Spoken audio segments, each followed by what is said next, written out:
Hey, Dons and Divas. Frugal Diva.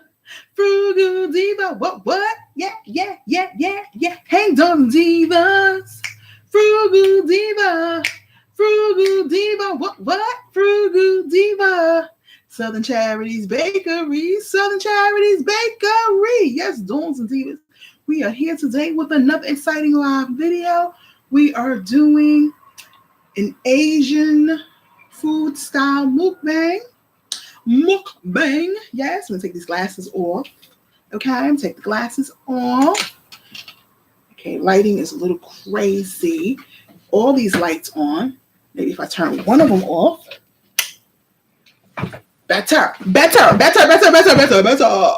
Turn off one of them so you can see me. I can see y'all. Everything's hunky-dory. So, of course, the first thing I want to do is I want to pray over the food. Thank you, God, for the food you set forth in front of me. Let it nourish my mind as your words have nourished my body. Let it nourish my body as your words have nourished my mind. Let those who are less fortunate receive peace, and every food in my body thus far be nourished by you. Let those who are sitting with me and having their meal, having a snack, having their food, let their food be nourishing to their body as your words, oh God, are nourishing to their minds. And I want to say a special prayer to all of those who do not have. I pray the prayer of a bountiful giving, that someone may come into your life and bless you so that you will be able to have and be able to eat and partake in a wonderful meal. I also would like to bless the hands that prepared this food. Amen. So in any case, Dons and Divas, we're going to get on into it. Yes, we're going to get into it. So I have some frozen strawberries, and I am going to put some Seagram's ginger ale in there.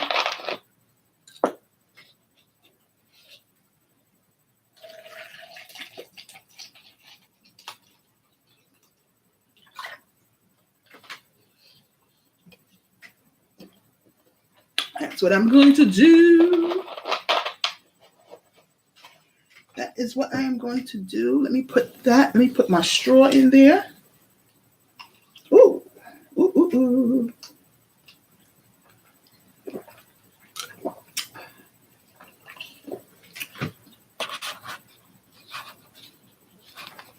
Please don't topple over. Oh, Lord. Don't let that happen.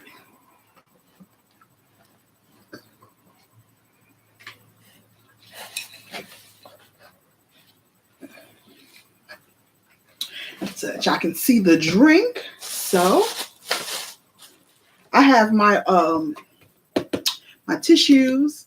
These are the Puff Plush Lotion tissues. And I got these on sale because I know if you are a couponer with me, you know that I coupon. So I believe after all was said and done, I think I paid 25 cents for these. Now they did have a sale on the Kleenex, wet ones. Well, not really. Well, it was a sale, but it's also a glitch at Dollar General. I didn't go for that, because here in New York, if you're not on it, you're not gonna get it because they get crazy. And then I was seeing online, there was a lot of people that was getting 30 packs, 50 packs. I mean, wiping out the stores. So I could walk to my closest Dollar General, but I'd have been highly upset if I'd have walked there and they didn't have it. And I can't walk to the next Dollar General, so I would have had to come back, get in my car to go over. It really wasn't that serious for me. Just wasn't that serious. But yeah, they were getting 5 packs of the wet one Kleenex for like 4 cents and stuff like that. I wasn't getting up on that deal, but I do have like 7 packs of them from before, and I think I paid like 50 cent a pack, which was good for me, and without the hassle. I do have a spray. I got a spray with this with what I got, but I'm not drinking a Sprite. As you see, I'm drinking the ginger ale, and that Sprite was free. It was free. So I have my chopsticks. I also have my hot sauce, Texas Pete hot sauce.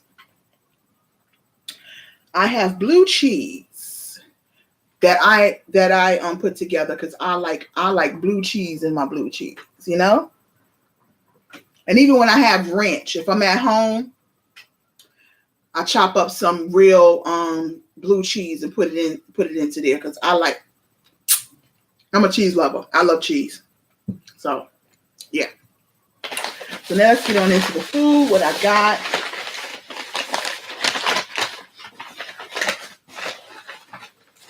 Oh, it came in this. I did go to Chinatown in Lower Manhattan to get this food. I got some fortune cookies.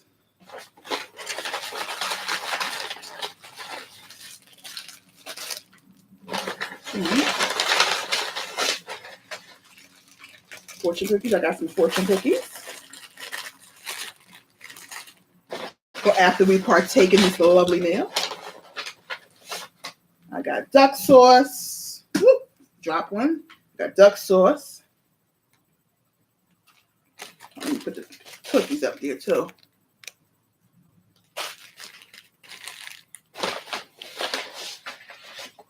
Got soy sauce.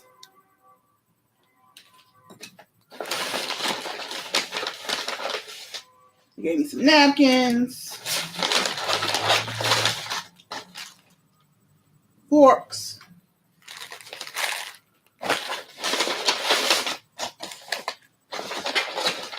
I know y'all like, come on, let's get to the food. What's the food? What's the jam? Yeah. Okay, so this first thing here is chicken wings and plantains. These are the green plantains, not the sweet ones. So I'm gonna put a few of those on my plate. Put some chicken on my plate. I like my chicken cut up. One thing that I love about that I like also, because this restaurant that I went to, I go there. When I go to Chinatown, I go to this restaurant regularly and get food from there. So put that over here. Put that over here until I'm ready for it again. And then I also got, this is shrimp with mixed vegetables.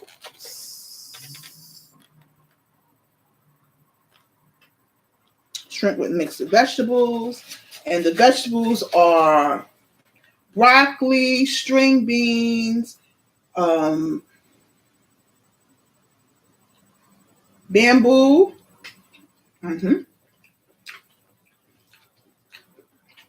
Little zucchini, mushrooms, carrots. Yeah. And then I got, now it comes with pork fried rice, but I don't eat pork fried rice. So I always get vegetable fried rice.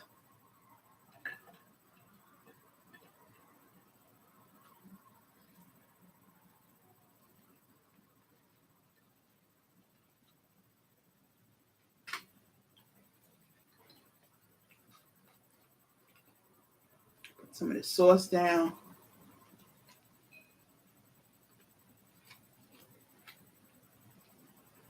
Some shrimp down, some vegetables.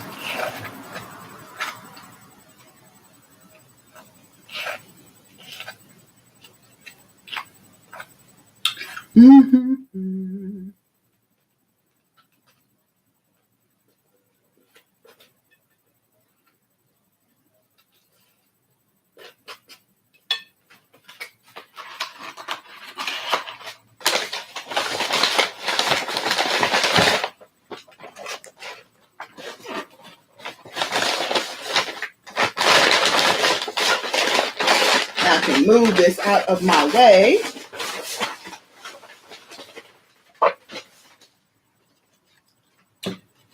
Put a little sauce.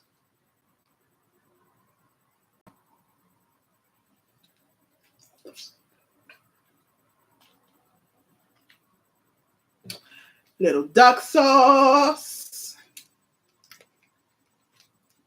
Oh, I forgot to get my jalapeno peppers. I like jalapeno peppers.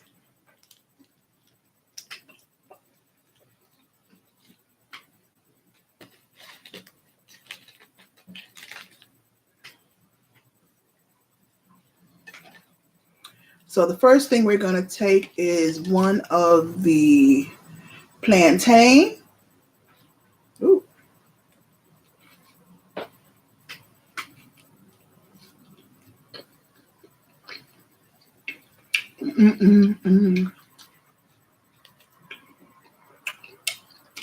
So good. You know what? I'm going to use my fork.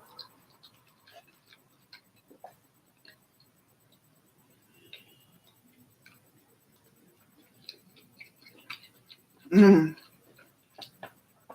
rice is so nice and fresh.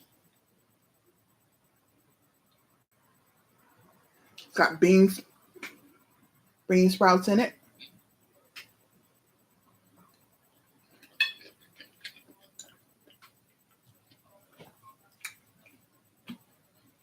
Put a little hot sauce on my chicken.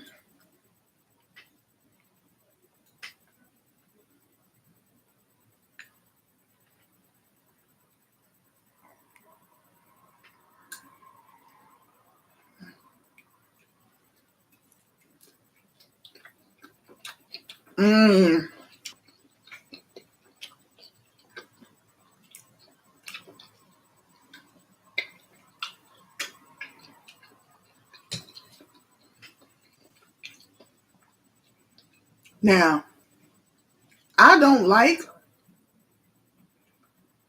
chicken on steroids. I don't have my glasses on and I'm a little bit far from the thing. I think that's Teresa. Hey, Diva. I was saying that I don't like chicken on steroids. Now, I mean, I'm all for getting your money's worth or whatever the case may be, but I don't like extra pumped up chicken. And you know, some places you go and you get that chicken and the chicken is like so big, the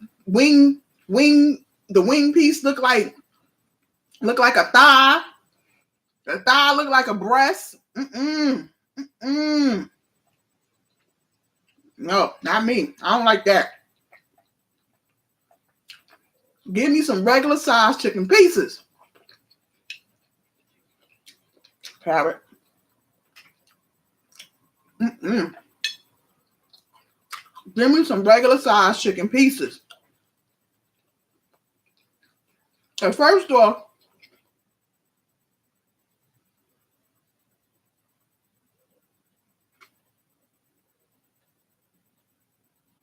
I can't really read that. I think it says, they say the swollen fry better. Well, honestly, I don't know how. To tell you the truth, I don't know how they fry better because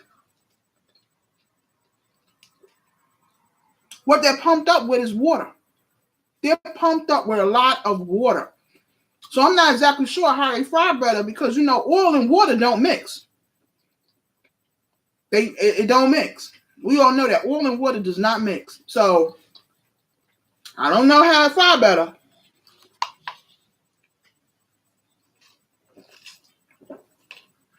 Because oil and water does not mix. And that's what they're doing. They're pumping it up with steroids and stuff, but also a lot of water. So I don't know. Give me my normal size chicken. I'd rather have normal size chicken.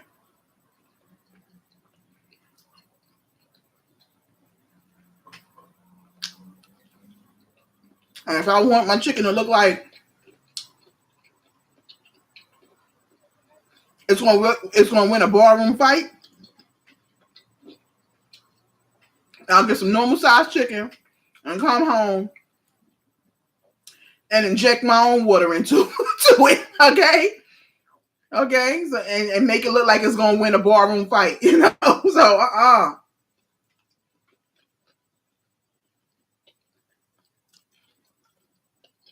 I'm squinting because I'm trying to read it. The smaller chicken are better. Yeah, they do. The smaller chicken is better because it's not pumped up with all them hormones. Sorry. It's not pumped up with all them hormones and steroids. And another thing, when we're talking about food and companies making more money off of basically giving less product.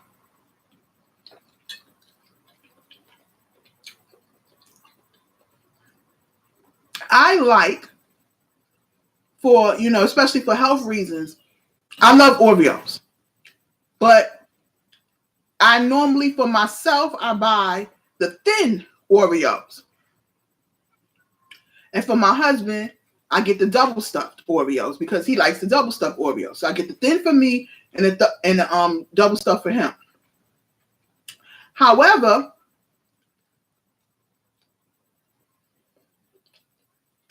companies love people like me who buy the thinner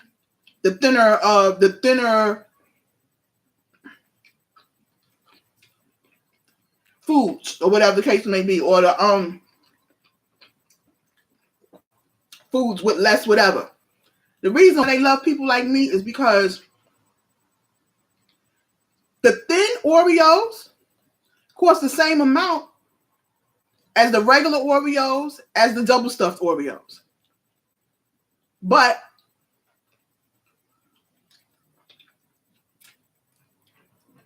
because they're making the Oreo itself thinner and they're putting less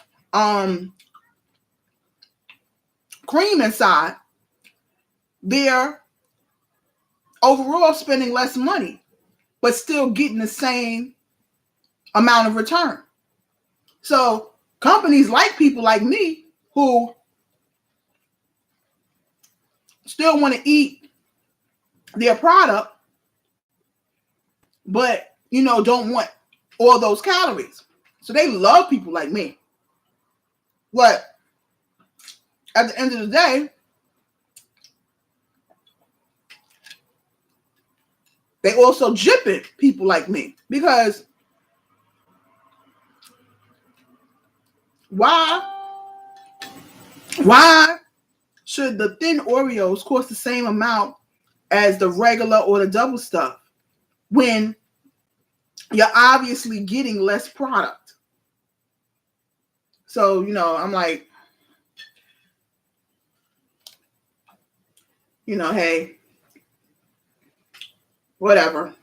I mean, do y'all agree with that or don't agree with that? You know, do you think it's okay for the companies to, I mean, I personally believe, yes, it's a great thing that they make stuff lighter or thinner or whatever the case may be, so that we can still enjoy the product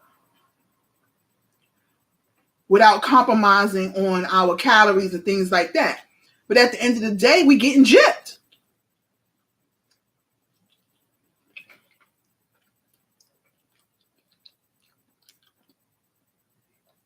Yeah, it is. It's true.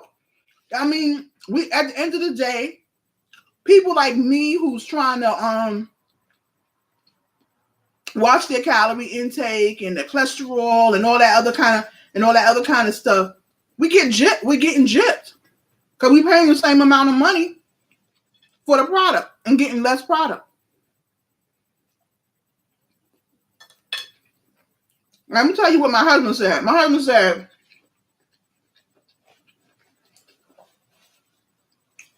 why leave it to the company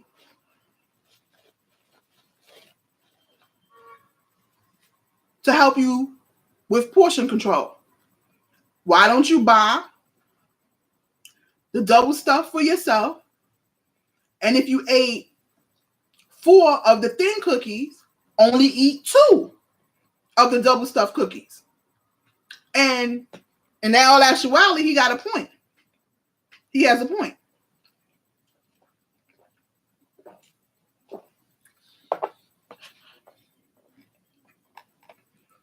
But it's like,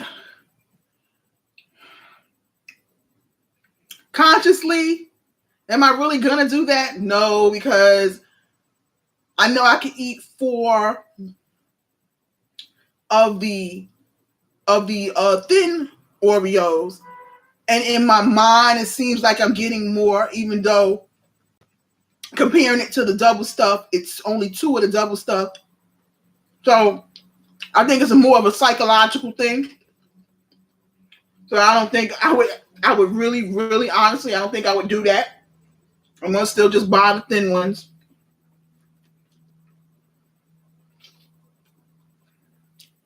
And complain on YouTube.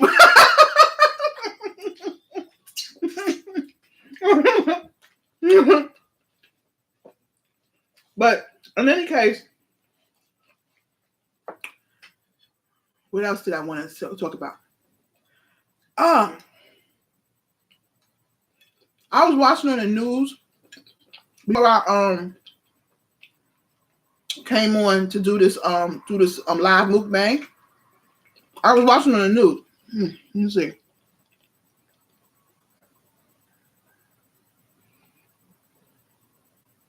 You know what? I'm going to be right back. I'm going to get my glasses because I cannot see.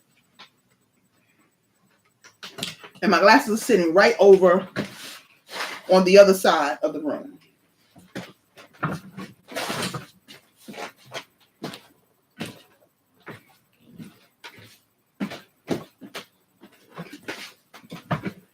Because I'm squinting and I cannot see what this says. Okay. And it's light is in my eye, so now got to adjust to the light. Okay.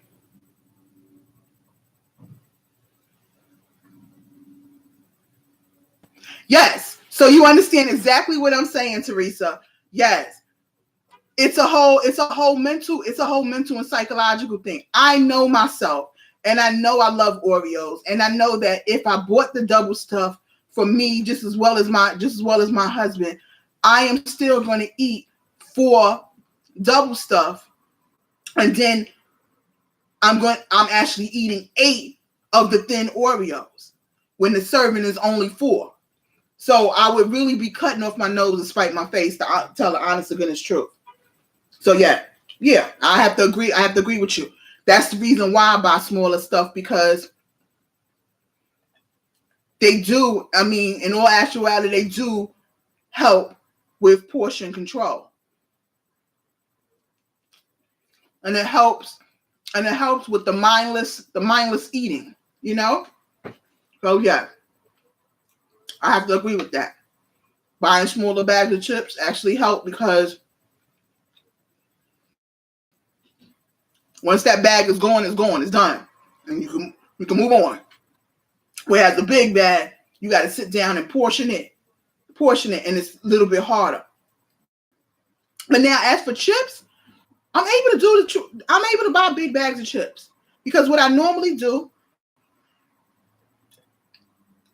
and that's because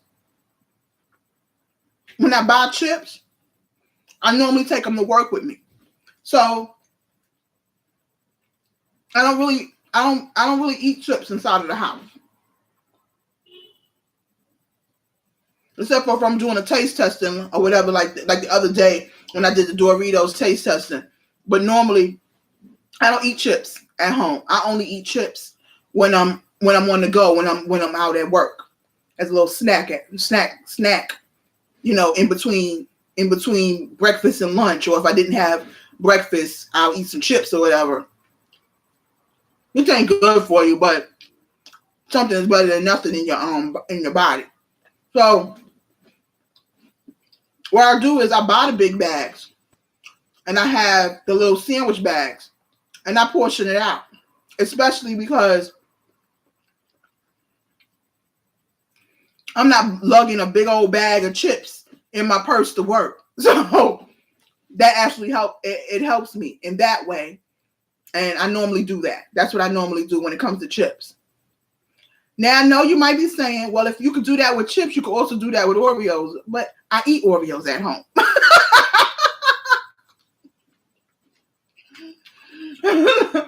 I do. I eat Oreos at home. I don't eat Oreos at work. I eat Oreos at home. So I would be next to the whole box or the whole bag or whatever. So that wouldn't work at home. It works at work because I can't go back into the bag because the bag isn't with me to go back into the bag. So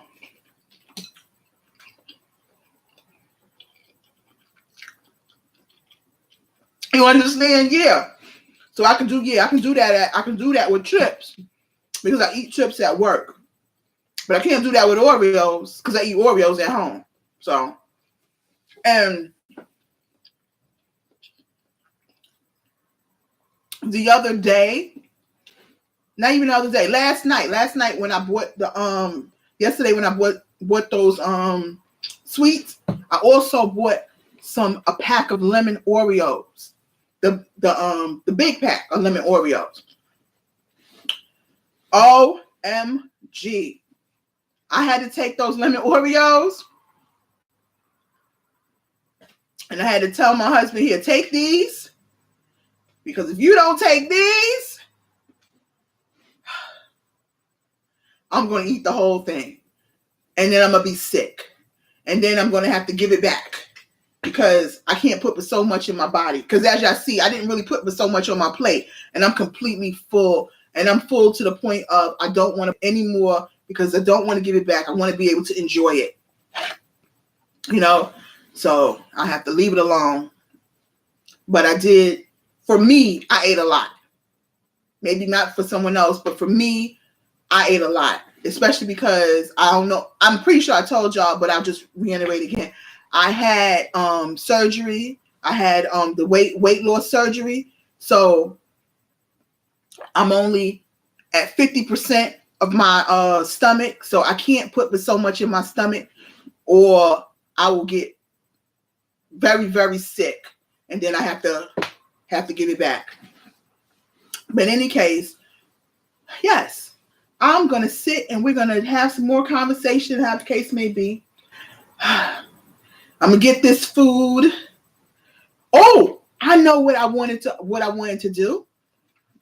Let me remove this food. You know what I'm going to do? I am going to eat one more thing. Because I just now realized it. I did not have dessert. And that's the fortune cookie.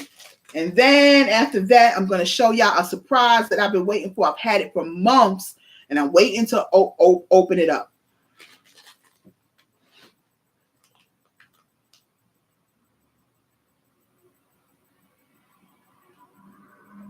That's right. And when it's gone, it's gone. You're absolutely right. When it's gone, it's gone.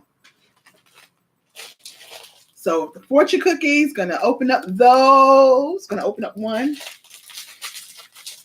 See, this is hot enough. And see what my fortune is.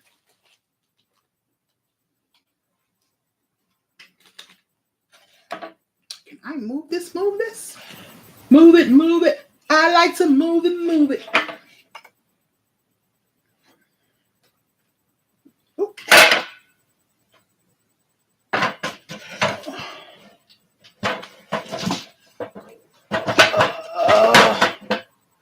Yes.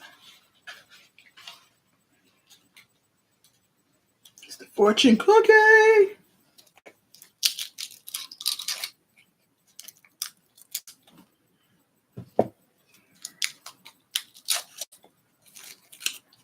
Okay, it says, success is an accomplishment of successful days.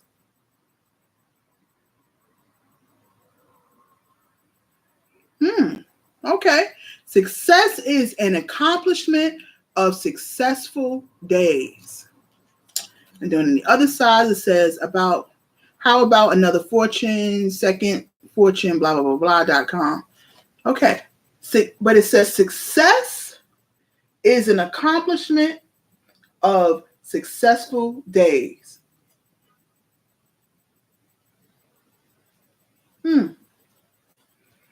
Okay. That's true. Because it's a process. Success is a process. It is. It's a process.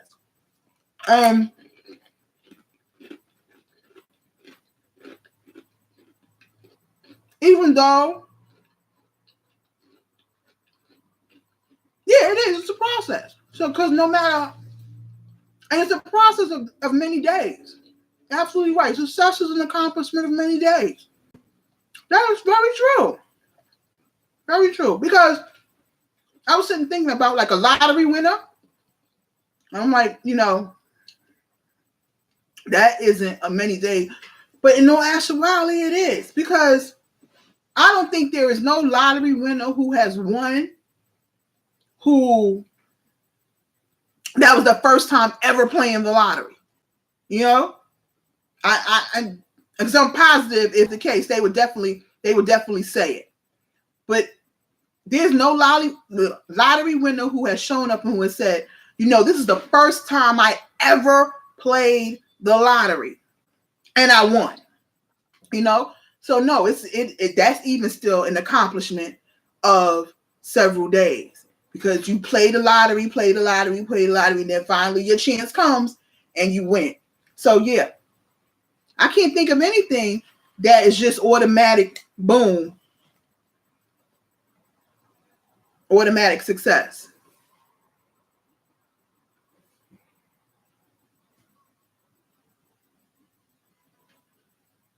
Yes, you're right. You have to take one day at a time. That's what we have to do. We have to take one day at a time. And that's the truth. Because I was sitting there, like I said, thinking about lottery winners, but then I'm like, no, I really don't think there is no lottery winner who has won and is like, okay, it's the first time I've ever done it, and boom, I'm a winner. Yes, you're absolutely right. Most play for years and years and years. And then, finally their day come and they hit the lottery. Even with my business, having my own business. Having my own business was, an accomplishment of many days. Because before I had my own business, I went to even before that, before having my own business, one of the first things that I did was my mom, taught me how to cook. So that was the first thing. Learning how to cook, learning the family recipes, learning that.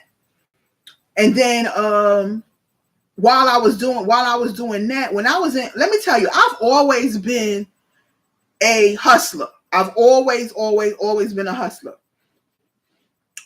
When I was in elementary school, let me just tell y'all some stories, and I'm finished with the food or whatever, but let me just tell y'all some stories, some quick stories about me. Okay. When I was in elementary school is from kindergarten up to the 6th grade. Okay. The school I went to in Brooklyn, New York, Bedford-Stuyvesant, Brooklyn to be exact. The school that I went to,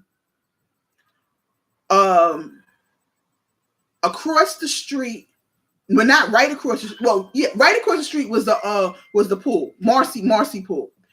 The name of the pool is called Marcy Pool. But anyway, diagonal across the street, I don't know if it's still there. I haven't gone over that way in forever. But in any case, there was a Chinese restaurant, Chinese restaurant. And at that time, you could get 4 chicken wings with French fries for $2. And congratulations. Thank you very much. Thank you very much. And You could get four chicken wings with French fries for $2, or you could get just fries for $1 at that time. So, in any case, when I was in like fifth and sixth grade, what I used to do, okay, matter of fact, let me back up because it was something I did even before fifth and sixth grade. When I was in third and fourth grade, I would get my allowance, my weekly allowance, and the allowance that I would get every week was, I think it was $3. It was $3. Every week I get $3. Now, growing up, we had something called penny candies. So you had all the little candies you get for a penny. And then we also had cookies, but the cookies were 2 for a penny. So what I would do is I would take on Monday, I would buy $1 worth of, I would buy 50 cents worth of penny candies, and I would buy 50 cents worth of cookies. So 50 cents worth of cookies, being you get 2 for a penny, was 100 cookies. Now, I would eat maybe 5 or 6 of the cookies. I would eat maybe 6 cookies. And they were sugar cookies. They was regular sugar cookies, and then they were sugar cookies with just cherry drop in them. Yes, the candy lady. Yes. And I would have my candy. Now, like I told y'all, if you'd seen my live yesterday, I told you I wasn't really really big on a lot of sugar. I was never ever a extra sweets kind of person. So the candy, I wouldn't eat the candy. I would sell it. And I would sell 3 candies for 5 cents. Now I was going to say now remember and remind you, but I put remind you together. Now remember or remind you that the candies was a penny, but I would sell 3 candies for 5 cents. And that's how I would make my money, make my profit. Now the cookies, I would eat throughout the day. I ate six of the cookies, but the rest of the cookies was all profit. And I would sell the 2 cookies, which I got for a penny. I would sell 2 cookies for 5 cents. And that's what I would do. And that's what I did when I was in 3rd and 4th grade.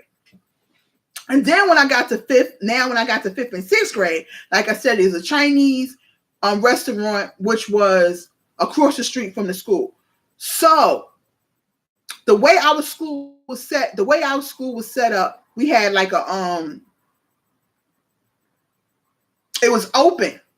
Not the school, but the yard. The yard was open. So you could actually run in and out of, somebody could run in and out of the yard, which obviously back in the day, when you think about it, was not safe, because anybody could have came on the thing and snatched up a kid or whatever the case may be. But hey, neither here nor there. But thank God that didn't happen. But in any case, because of that, matter of fact, that the whole thing wasn't open, but there was a part that was open where you could go out. You could easily go out and come back in, go out and come back in. So because of that, what I would do is I would get five people put their order in. Some people would get chicken wings and French fries. Some people would get just French fries. Some people would get just chicken, whatever. So I would do 5 to 6 people. And for going to the store for them, I would charge them a quarter. So sometimes I would get chicken wings and French fries. Sometimes I would just get chicken wings, or sometimes I would get just French fries.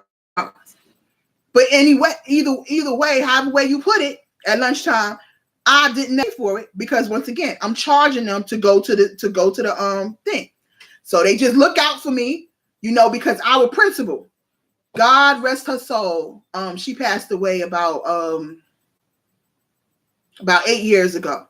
Her name was Nanny Adams. Boy, oh boy. Miss Nanny Adams wasn't no joke. And she knew everybody's name.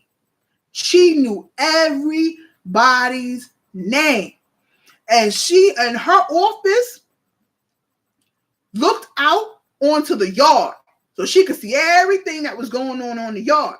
So what I had to do was we stand around in like a little pack. So what they would do is they would cover me. They would stand across the area. They would cover me so that I could run out or whatever the case may be. So she couldn't see me running out, because the way it was set up, the opening where it was set up, it was right next to the side part of the school. So as soon as you go out and you hurry up and quickly dart, they couldn't see that you ran out. They wouldn't be able to notice to see that you ran out. And then at lunchtime, it would be all of the five and six, the fifth and sixth graders out there. So all of the different classes, and we had 1 through 5. So that's 10 classes, because you have 5-1, 5-2, 5-3, 5-4, and 5-5. So 5th and 6th grade, so that'd be 10 classes. So there is that's 10 classes. So there is gosh, how many kids was that? 10 classes. Each class had like around 30 kids. How many kids is that? Right off the top of my head, I can't even count, and normally I'm very good with the math, but I guess because I just ate, I don't know. Let me just hurry up, quickly look it up. Okay, 30. Yeah, 300. How did I not get that? But anyway, so that's 300. That's 300 kids out there that these teachers, who we know all the teachers didn't stay outside like they were supposed to, who these teachers, and then the lunchroom, the lunchtime staff, because they also had, they had those, the hall monitors and stuff like that. But anyway, altogether it might be 15 adults. 15 adults watching 300 kids, it ain't happening. So anyway, long story short, get over there, get the food, and then I come back. And when I come back, I'm like, pss, pss, so that way they come, everybody stand over there, so that way I can slide right back on in. Whatever case may be, give everybody their food, see my food, we sitting there, we eating our food, we got all our little food or whatever case may be. So I never paid for my Chinese food, because I would be the one that would go out, whatever thing. And then I also had a cousin who was in the same grade with me. And so she started doing it too. I'm like, yeah, get your people together, get your 5-6 people together, and then you ain't got to come out of your money. Come out of your pocket with no money, and you can still get food, or you can save your money till the afternoon. And when we walking home from school, we could get Chinese food or pizza or whatever the case may be. So yeah, that's what I used to do. I was a born hustler. Is basically what I'm saying. I was a born hustler. And then when I got into junior high school, I have a very good handwriting. Always did have I was always very, very good. And I could copy anything. So now y'all see where we going with this. I have good handwriting, and I can copy. I can mimic someone's signature easily. No problem. So when I was in junior high school, I used to charge people $5 to write your parents' signature. Your mother's you normally it's your mother. Write your mother's signature. So for your report card, when you get them F's and all that kind of stuff, I got you $5. If you wanted to go on a trip, but your parents, said you can't, said you can't go, or you was bad, or whatever the case may be, or whatever, or you forgot, or whatever the case may be, $5. If you play hooky from school, or whatever the case may be, and you got to bring in your note, and for a fact that you ain't gonna get no note from your parent because you're supposed to be in school, you done play hooky or whatever, $5. Yes. So that's what I used to do in junior high school. and also steal the candy. I used to do that and the candy because it wasn't until I got to high school that penny candies had all the penny candies and cookies and stuff like that had stopped. They started disappearing when I was in junior high, but by the time I got to high school, they was like basically null and void. No more penny candy shops. So yeah, and then in high school, get out of here, I'm doing a live. So then in matter of fact, let me block that number so that way then they can't even call again. Because people do that. Don't take the call and they can't take the hint. So we're gonna nip that in the bud right now, and I'm gonna block them for now until I get off of this live. Nip it right in the bud. Because they'll continuously call back. Because people don't got the good sense of coming out the rain. But anyway, so in high school, I would continue that whole, I would continue the whole thing of the signing for the papers, and then signing your stuff, and then I didn't do the penny candies and stuff no more because, like I said, it had basically started phasing out with the penny candy, so I didn't do that. Let me tell y'all what else I did in high school. Ooh, baby, blah blah. So many years have gone by, so I could tell this story. Because I can't get in trouble now. Okay, so in high school, now I've always been an excellent student. Very good, excellent student. Even with me being dyslexic, still an excellent student. So in any case, because of that, I took AP classes. That's if you don't know, I don't know if they still call them AP classes now, but it's advanced placement classes. I took advanced placement classes, which when I got out of high school, I had already had 12 credits when I got out of high school for college. I had 12 credits off the rip for college because I took advanced placement classes. But anyway, and let me back up. When I was in second grade is when my parents found out that I was dyslexic, because my second grade teacher, shout out, I don't know if she's still alive, but shout out to Miss Woods, PS 256, Miss Woods. Yes, Miss Woods. Oh my gosh, she was just so wonderful. I mean, I can tell you about a lot of my teachers that are just so wonderful. Shout out, you know what? Shout out to the teachers. Shout out to the teachers out here that are doing for our children who are taking care of our children. Because let me tell y'all, for 8 hours a day. For 8 hours a day, those teachers are being our children's parents for 8 hours a day. So I say shout out to all the teachers who know that for a fact they should be getting paid more for what they do. Shout out for them who have decided to go into that profession and do that job to the absolute best of their abilities. Shout out to them who want our children to learn and work hard for our children to learn, because at the end of the day, this is a tough world out here. And if you don't have education, you're going to be lost in the sauce. So I say shout out to all the teachers who are doing it the right way. Now, them teachers who getting into, affairs and all kinds of craziness with these children, we're not talking about them. I'm talking about the ones that's doing what they got to do. Shout out to all of the teachers who using their own funds to be able to teach our children, because a lot of these teachers out here is using their own funds teaching our kids. So that's the reason why I in my couponing, when I get paper products like paper products and pencils and erasers and stuff like that in my couponing, I go up to the local school and I donate it, because I know for a fact these teachers are paying out of their pocket for these things, and it's hard.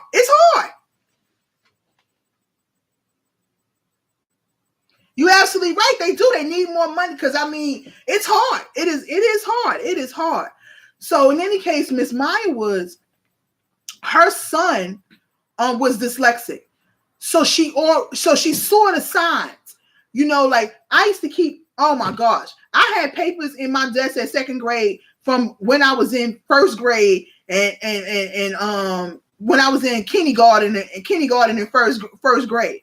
I done kept all of them papers. I done took it with me, put it in my book bag, took it with me, and then took them there. Let me ask y'all, are y'all is it just me? Or even because even till now I do this. I will have something, I will have some paper or whatever the case may be. It's just this. I have this, and this was a receipt or something like that. This receipt, I can look at this receipt, and the receipt would say from May of 2018. Because I still have that receipt. Like that's just me. I hold on to stuff. Oh my gosh. I hold on to papers, and I hold on because I'll be like, as soon as I throw it away, I'm gonna need it. But let me tell you something. I'm very good. Certain things I don't keep longer. Certain things I don't keep longer than 2 years. I purge and stuff like that. I've gotten very good. But I mean, I used to be really, really bad. I mean, really bad. I would have stuff from 6 and 7 years ago. Ridiculous. But in any case, so going back to what I was saying, you keep old papers also? Good evening, Comedy. Good evening. But yeah, so back to what I was saying. So that's one of the that's one of the signs of dyslexic. We are, what's the word? Okay. Organized confusion at its finest. We're organized confusion. Like right now, to get that hot plate out that I just moved over, to get that hot plate out, I had to go into my closet, and it's my closet alone. I had to go in there and get that hot plate, and I didn't even have to look around for it because I know, even though I got a mound of stuff inside of that closet, I knew the general location of where it was. So I was able to go into the closet and go right to that general location. So that's why I say we are people that are dyslexic. We are the definite authors of organized confusion. That oxymoron, organized confusion, we are the authors of that. So in any case, that was one of the things that I did. And it was a few other stuff that I did that she was like, she wasn't a therapist or specialist, but she told my parents to take me to a school and get tested to find out. And lo and behold, found out that I was dyslexic. So which was a great thing, that they found out that I was dyslexic at such a young age. Second grade is when they found out. So that was such a young age. So that helped me in the long run, because from second grade, I knew that I was dyslexic. I was still in regular classes, but I went to what is called resource room. And I was able to go to resource room. So from second grade, from second grade, being they got it so early, that's the reason why my knowledge has really thrived, and I've really been nourished and thrived because so early. A lot of people don't find out that they're dyslexic until like high school. Sometimes they don't never find out. Sometimes they'll go to college, and then that's when they find out that they're dyslexic. When they're flunking, when they're getting ready to flunk out of school, they find that out. So it's really hard. It's really, really hard for them. And then some people don't never find out. Some people think like me being an educator, I know this firsthand, and me being dyslexic, I know this firsthand, that some people think that school just wasn't for them. They like, oh, I hate school. I don't want to go to school. They drop out. They they don't graduate. They don't finish school, all because they didn't know that they had a learning disability. Now, had they known they had a learning disability and they was able to work with someone with their disability, who knows what those what those adults right now could be? Who knows? They could be, they could be your they could be your doctors, they could be your lawyers, they could be, your so many different fields they could be in, because they found out early. But right now we have so many people who didn't finish high school. Their reading is not up to par. They hate school, they hate this, whatever, and they say school isn't for them. But it's not that school wasn't for you. It's just that you might have a learning disability that you don't know anything about. So yeah, with that. But in any case, so and that's another thing of dyslexia. I ramble on and go all over the daggone places. My brain is going 100 miles a minute and my mouth is only able to go 20 miles a minute. So yeah, whatever. So in any case, like I was saying, I found out so early. So being I found out so early, I was able to combat that. Now, let me tell you something that I did in school and I even still do till now. I was always, when I was young, I was so nervous to read, because I would stumble over my words and stuff like that. And sometimes I'm looking at the word and it looks like this word right here, success. Success has 2 C's and 2 S's, and it might blend into and I see only 1 C and 1 S. And being the blend, instead of seeing success, I might see success. You understand what I'm saying? So I would stumble over my words and stuff like that. But now that doesn't happen to me. That doesn't happen to me anymore. It's few and far between. Sometimes I'll be reading something and then it'll start to go together, and then a M might look like a W or whatever the case may be. It'll start to go together, but it doesn't happen as frequently as it used to happen when I was younger. So in any case, with that being said, when I was in school, I don't know if they still do it now, and this is one thing that I don't do in college, that I do not do in my financial class, that I don't do, only because of the simple fact of I know how it was just not just frustrating, but it was just what's the word? Traumatizing for me. So this is why I don't do this in college. But in any case, you know how in school you have to read, especially like in English class or in English, you have to y'all have a book that y'all reading. We have to read the book, and then what they do is they would go in.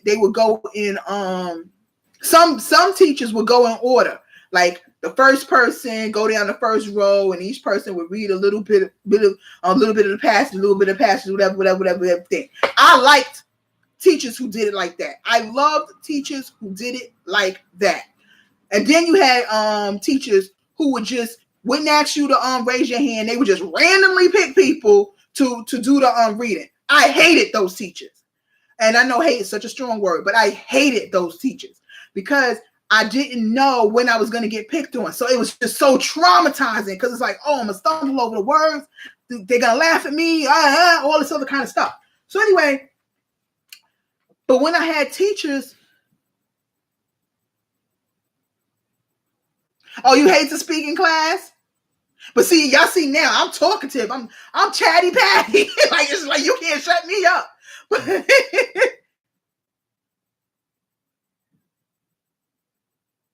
Oh, you were real shy? Oh, see, I was never shy. It was just anxiety because of the simple fact that I didn't want the other kids to laugh at me.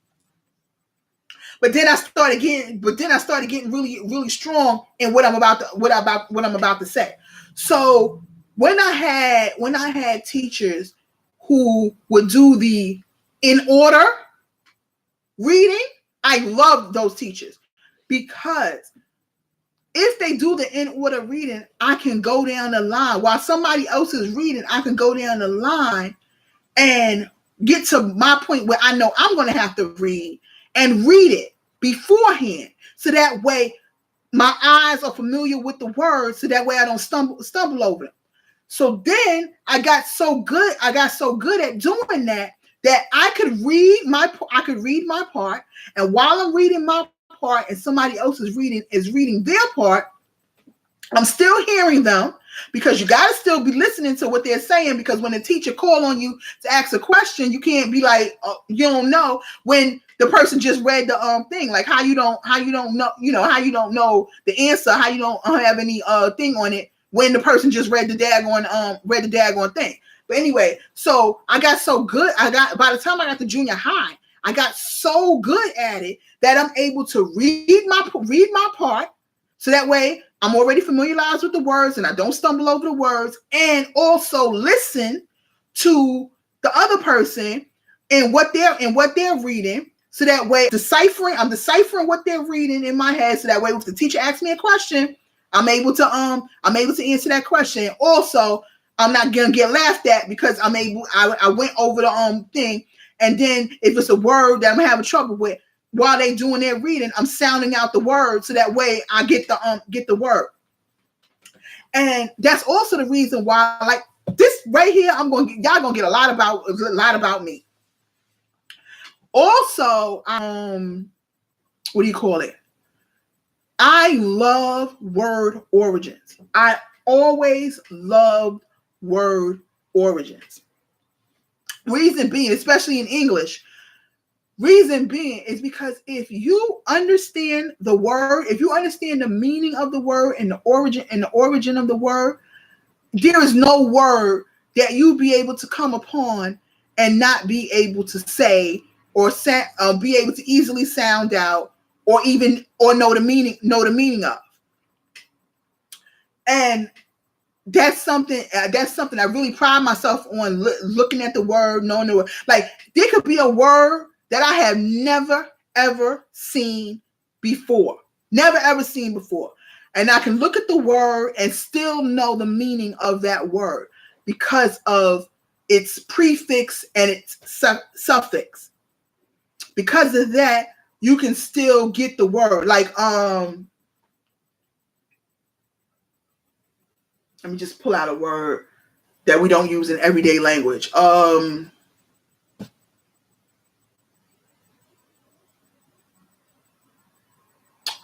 Gosh. Right now, at the top of my head, I can't even think of a word that we don't use in everyday language.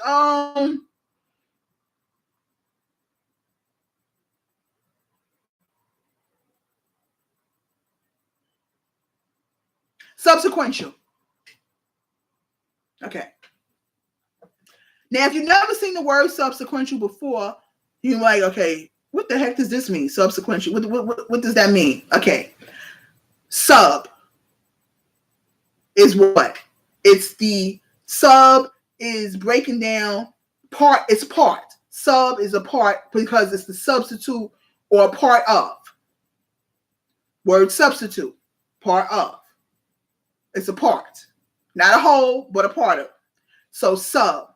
And then the word sequence. What's the word sequence mean? In order. So subsequential is a part of the order. Y'all get what I'm saying? So it's like, even though you've never seen the word before and you don't know what the word means, if you can break down its parts, you will then in turn know the word. Even if you never ever seen the word before. If you can break it down in parts, you can find out the word. And that's what and they say that the English language is hard, but it's really not. And honestly, it really isn't hard. Because the majority of words come from other words or broken parts of other words put together. Now, the reason why some people might say that the English language is hard, because the English language is not one language. Even though we think it is, it's not. It's not one language. The English language has taken in or adapted different languages and taken those different languages and put them together and made it, well, you know what? Let me backtrack.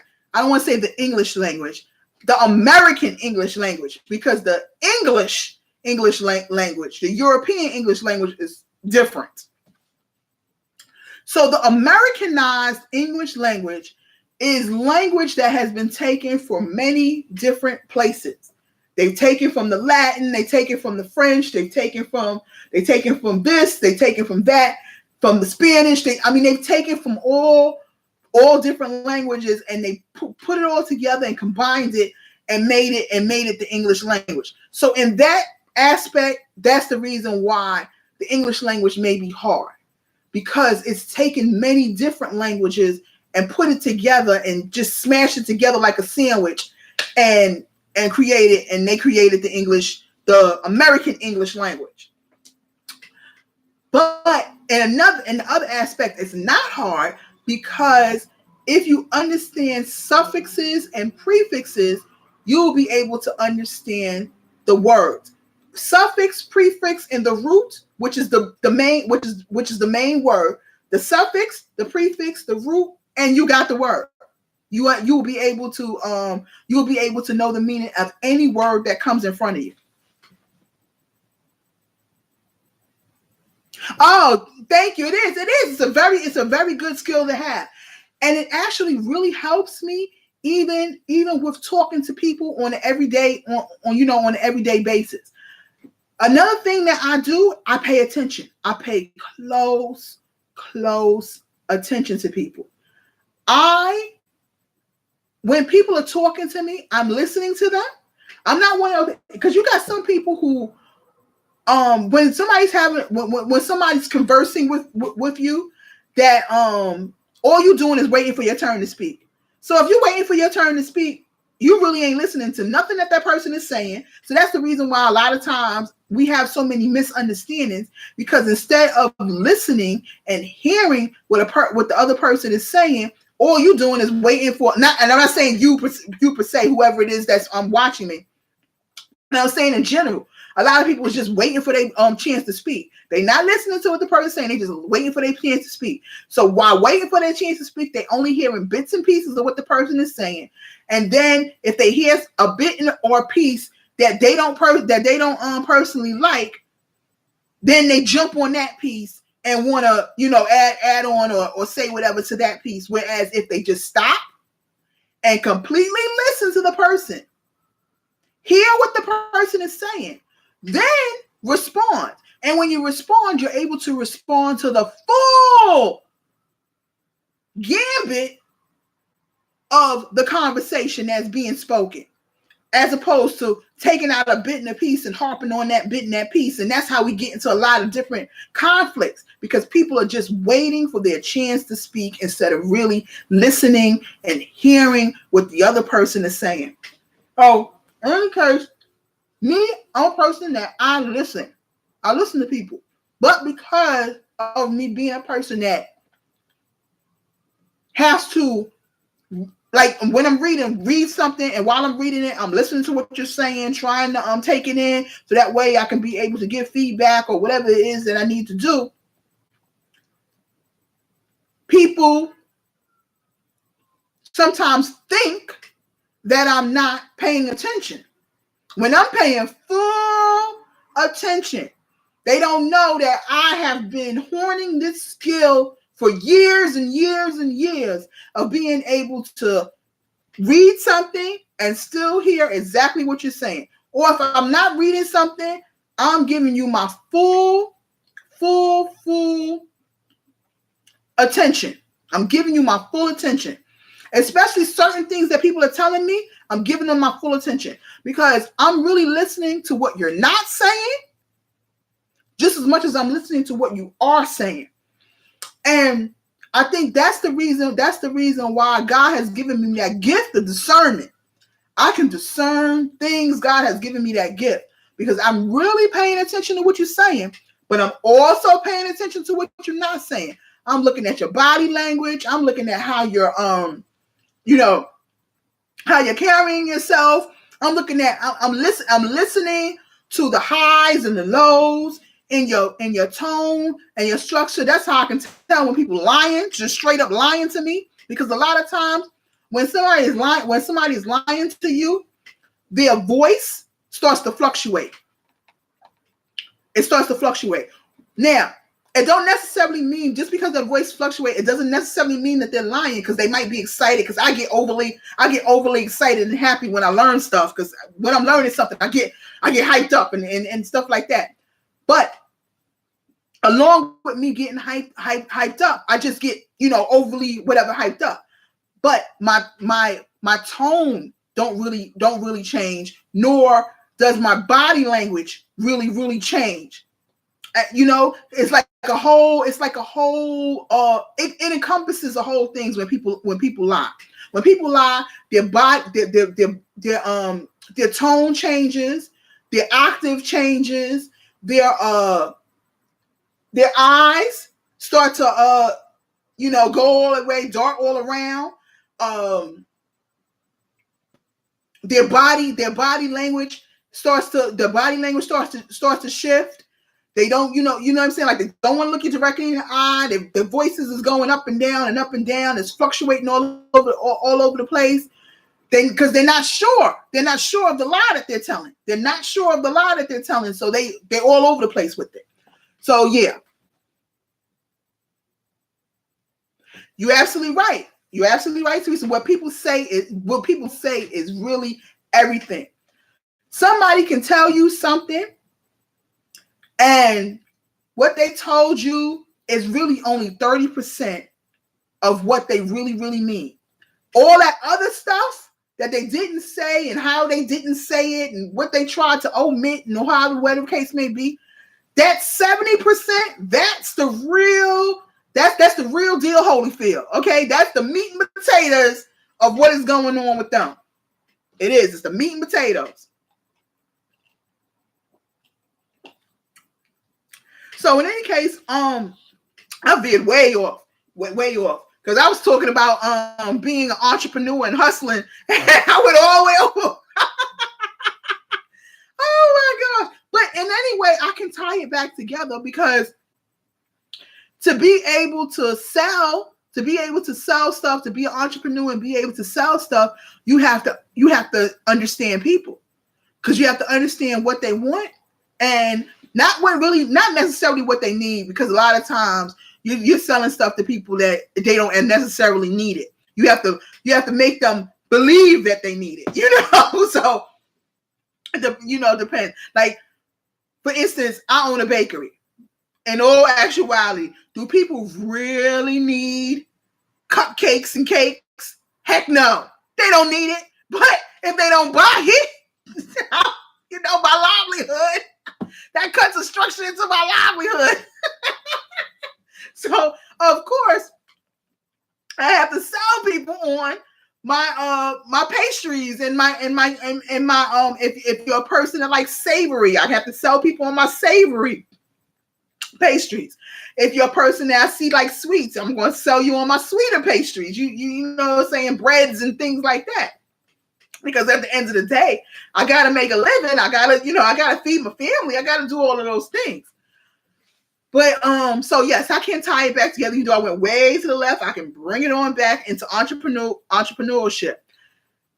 But my thing in the end that I would really like to say about that is this. We complain a lot about the wrong things. That's really what I really wanted to say. We complain a whole lot about the wrong things. And when I say complaining about the wrong things, I'm talking about being able to feed our families. You have people who say, oh my gosh, I'm looking for a job. I can't find a job. I need to feed my family. I can't find a job. Okay. You can't find a job. So now what you going to do? Being you can't find a job, what you going to do? The person with the entrepreneurial spirit, they can't find a job. Guess what they're going to do? They're going to make a job. They're going to make a job. I can't find a job. Fine and dandy. I'm going to make a job. Now, how do you make a job? What's your skills? What can you do? Everybody can do something, and everybody is good at something. Whatever it may be, they good at something. You can't sit here and tell me you're not good at anything. Because how in the world is you living? You're not good at anything? Nothing? Absolutely zero, zilch. You're good at nothing? Everybody is good at something. And once you find out that thing that you're good at, then you have to learn how to capitalize off of it. Okay, I am an excellent cook. I'm an excellent baker. I come up with new ideas and things like that, whatever. So what am I going to do to be able to do that? If I couldn't find a job, what am I going to be able to do to feed my family? Well, I can bake. I can cook and I can bake. And I can do that to feed my family. And if I have some good sense in my head, along with doing that, I'm going to go back to school and I am going to get that license or that degree or whatever it is to be able to show others that not only can I cook, I can manage the books, I can do this, I can do that, whatever the case may be. So now I can either own my own business or I can be into managerial in someone else's business. We have to learn how to make our way ourselves. A lot of times there may not be a job out there for you, but that don't mean you can't make a job. That don't mean that. It doesn't mean you can't make a job. When I was young, I used to babysit. I used to work in one of my aunt's restaurant, sweeping up and then and doing prep cook, which is basically preparing the vegetables and stuff like that, cutting up the vegetables and things like that. Like, I've been working, honestly, I have been working off the books since I was 12 years old. And I started working on the books when I was 14 years old, because at 14 in New York State is when you can get a working permit to be able to work, officially work. But I was working since I was 12. Off the books, I was working since I was 12. And when I turned 14, that was when I got my first real, job. But yeah, I've always, and then prior to that, I just told y'all some stories about my hustling. So I've always been a worker. I've always been a person who works and likes to work. You're absolutely right. People always got to eat. People always got to eat. That is so true. People always got to eat. But yeah, so I've always been a person. Well, okay, if I can't find a job, I can make a job. I can make a job. If you can't find a job, make a job. Make a job. You got people out here who are very handy. Very handy. They can fix anything. Now you can't find a traditional job. Well, go and fix some stuff. Go around to you got older people that need things fixed, in their homes and stuff like that. Go around and do that.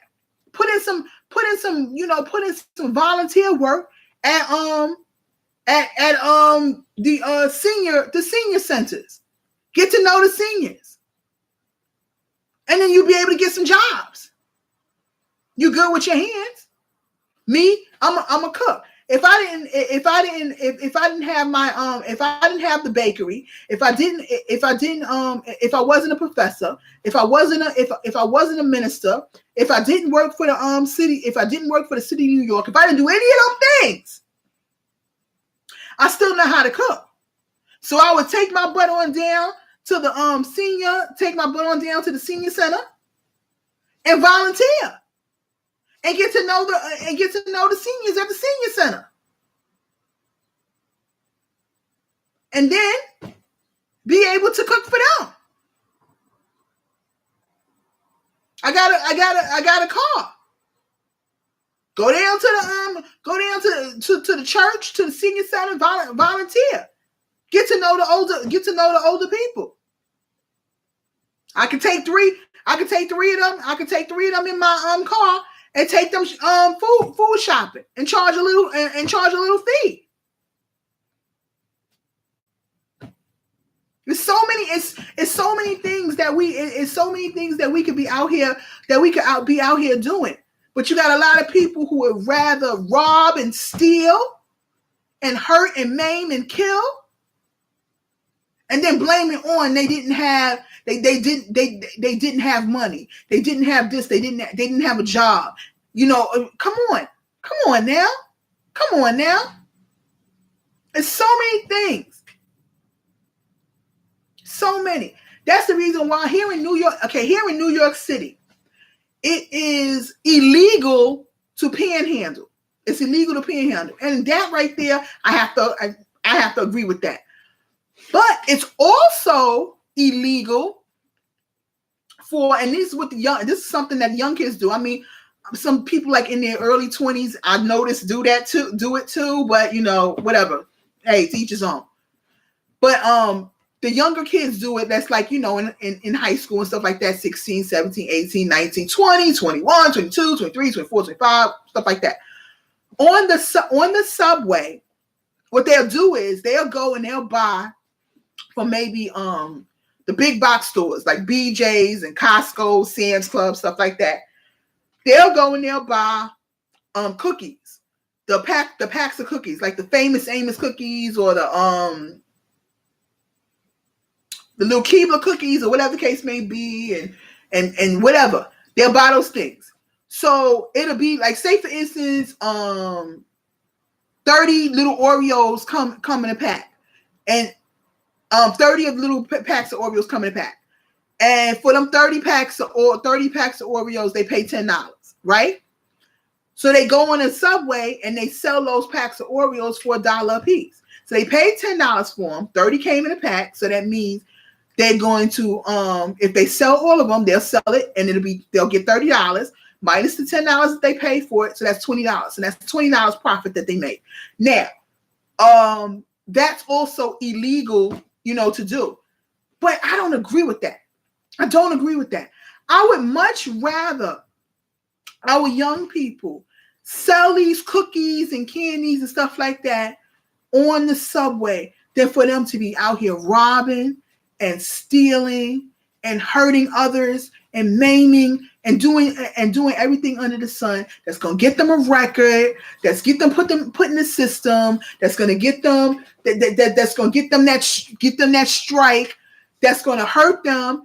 That when they get themselves together, they're already behind the 8 ball because they got this felony, how the case may be, and that's even more reason for them to go back to robbing and stealing because they can't find a job with this felony and all that other kind of stuff. So that I don't agree. I don't agree with the fact that New York City has the rule that they can't sell the cookies and stuff on the on the train. Panhandling? No, I don't agree with panhandling. I don't agree with panhandling because let me tell you why I don't agree with panhandling. Because once again, I'm an entrepreneur. I have an entrepreneurial spirit. And part of being an entrepreneur is giving somebody something. I don't agree with something for nothing. I don't agree with that. I don't agree with something for nothing. And panhandling is something for nothing. That's what panhandling is. It's something for nothing. You out here begging people for their hard-earned money, and you're not giving them anything in return. At least the people who get on a train and sell the cookies and stuff like that, you're getting something for that. Even the young people and even older people also get on a train and do this too. They they sing, they do poetry and stuff like that. I will pay somebody that's doing poetry. I will pay somebody that's singing. I will pay somebody that's playing the guitar, whether they're young or whether they're old, because they're giving me something. They're giving me entertainment. They're giving me something. But somebody that's just on a train begging for $1 with their hand out, no, I'm not giving you diddly squat. I don't care if you got your kids with you. I don't care. I'm not giving you nothing because you're not giving me anything. What am I getting from you for that $1? And then they bring their kids on the train, you know, the little kids or whatever the case may be, or who knows, maybe they bring somebody else's kid on the train because it was on the news that they had it's a ring, you know, it's like a ring of women. Oh my gosh! I got a mosquito! Come to me, mosquito, come. I don't see you. Oh, I got a mosquito! Oh my God! It's summertime, it's here! Oh, okay. But you know, I seen it on the news, they had a ring of women who it'd be like it'd be like maybe 7 or 8 of them in the ring. And maybe they got like three babies, 3 hand babies, whatever. And then they on the train morning, noon, and night with these three babies. Like this group, will be on a train, and they got the babies, and then they pass them off to the next group, or whatever case may be, just to get your sympathy, to get your $1, whatever case may be. No, no. And then back in the day, I don't know if they still do it now, but back in the day, they used to have also the people that sign language. And when I was younger, I used to something. Well, what it is, the sign language. What it is they'll have like not dish tissue, but the little Kleenex tissues or whatever. They'll have that. And they'll have like a little sign language card on it, and on the card it'll say donate, whatever. And they put the little thing right next to you. They don't say nothing because remember they supposed to not be able to talk or whatever. But they put the little thing next to you, and then you pick it up and you read it or whatever, and then you give them $1. They go down the line and on the subway and put them all on the chair or whatever, and then they come back by. And you give them $1 or whatever, and then you get to keep it, or if you don't give them $1 or whatever, then they take it back. But when I was young and I didn't know any better, I used to give the people,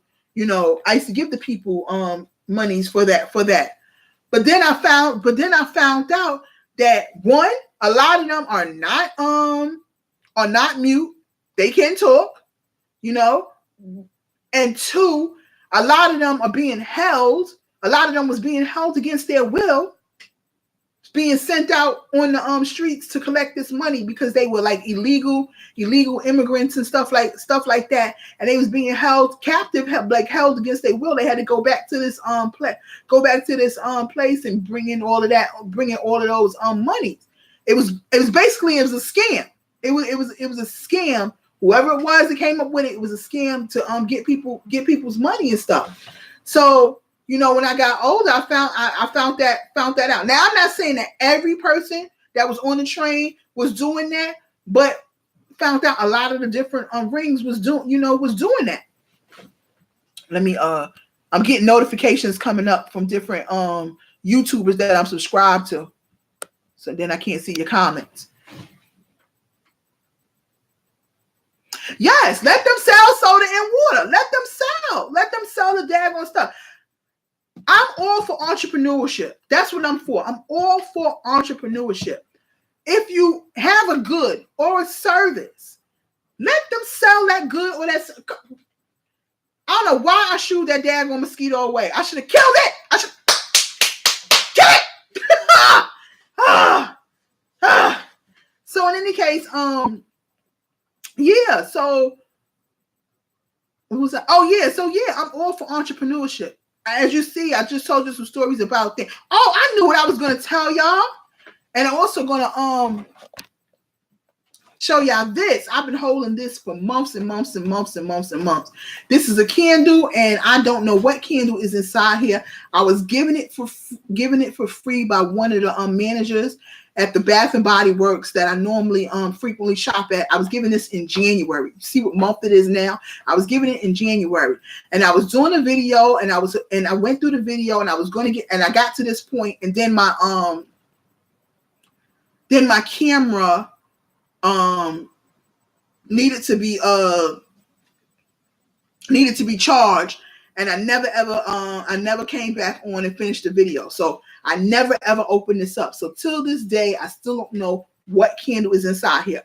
But she did tell me that when she saw this candle, she automatically thought of me. So I'm gonna open that up right after I finish this story. My confessions, things I gotta say. I can't remember all the words to think. Good thing I can't remember the words. Maybe I get copyrighted for singing it because I don't got no money for that. But anyway, so yes, I was saying this confession because as I'm talking to y'all, I remember what I was gonna say.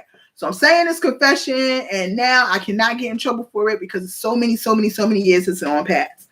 Back to hustling in high school. So I was in high school, and I was telling y'all about the AP classes that I took, advanced placement. Yeah, that's when I got went all the way off on the tangent. But anyway, so advanced placement classes. Now, because I was in advanced placement classes and by regular classes, I was so far ahead that I was able to get out of school at 12 o'clock. So being I was able to get out of school at 12 o'clock in the afternoon, I had an after school job because the school that I went to was a vocational high school. So I was able to go to I was able to do a what do you call it? I was able to work after school, which technically really wasn't after school because I got out of school at 12 o'clock and then I got out of work at 4 o'clock. I worked at a hospital because, like I said, I went to a vocational high school, and I worked at a hospital. Now my school had deals with three different hospitals and 2 clinics. Now, in my vocational school, I'm gonna tell you all the vocational trades we had. We had medical assistant. Well, first it was podiatry, but people ain't really want to do no window feet. I mean, we in high school. Who the heck want to touch people little nasty behind feet? So they changed it from podiatry. When I was in 9th grade, they changed it from podiatry. When I got to 10th grade, they changed it to medical assistant. So we had medical assistant. We had business finance, which people, that was for people, they got them jobs working in banks and all in the financial area of in the financial district of New York. Then we also had fashion. We had the health, which was medical assistant. We had the business, which was finance, and then we had fashion, and they got them jobs in the fashion district in Manhattan.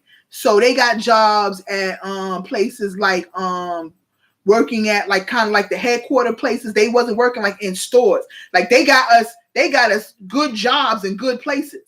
And so like in fashion, they would work like for Ralph Lauren, but not at the store, at the boutique. They would work at his at Ralph Lauren's like shop that he has. I'm not shop, but the business aspect part of it that he has, you know, in the financial district. Or they will work at the Gap, the headquarters, whatever the Gap, whatever stores they have that's in Manhattan. That obviously is fashion, and but they work at the headquarters, not in the store itself. And like I said, like in finance, they would have them working in like banks and stuff like that. But like and working on Wall Street and all that kind of stuff. Us that was in medical assistant, they had us working in hospitals. And then they had cosmetology. And the people that was in cosmetology, I know because I had some friends that was in cosmetology. They would work inside of beauty salons, and but obviously they didn't do hair because they didn't have licenses, but they would do like the sweeping up and stuff like that of hair, and I guess washing, you know, the pre-cool to getting your hair done, you know, washing and stuff, washing the hair and stuff like that. So every every vocation in there, if you were really good in your vocation, and you I don't want to say smart, because then I would say that some people wasn't smart. If you were just really good in your vocation, where you were able to do your classes, advancing your classes, you got out at 12 o'clock. So then you got out at 12 o'clock, you was able to work at one of those jobs that I just now said in your vocation. And we also got credit for it, because that class was called Developing Leadership Skills. And we didn't get paid by the places that we worked for. We got paid by the school. So we had to bring in our timesheets to school, so that we could get paid. We got paid by the board. We got paid by the Board of Education. We didn't get paid by any of those places. Whatever. That's the reason why we didn't work inside of. Most of us didn't work inside of the stores. Most of us worked inside of like the people that worked in the bank didn't work in the regular bank, like the regular Chase Manhattan, the Chase regular Chase Bank. They worked inside of the Chase corporate, corporate bank. But anyway, so I'm kind of going all off the place. But anyway, so going back into my confession. So I worked at the hospital. Now, remember I said I'm very good at forsigning people's name. I was very, very good at forging people's name. So I, till this day, will not forget it. The lady who had to sign my my timesheet, her name was Jenny Payne. And she was at the hospital. She worked with all of the volunteers, so the candy stripers and everything, whatever. And I was technically, even though I got paid, I was technically a volunteer, because I didn't get paid by the hospital. I got paid by school. So, but I had to take my thing, whatever. So anyway, so when I looked at her signature and I see that her signature was literally so easy for me to copy. It was literally easy for me to copy.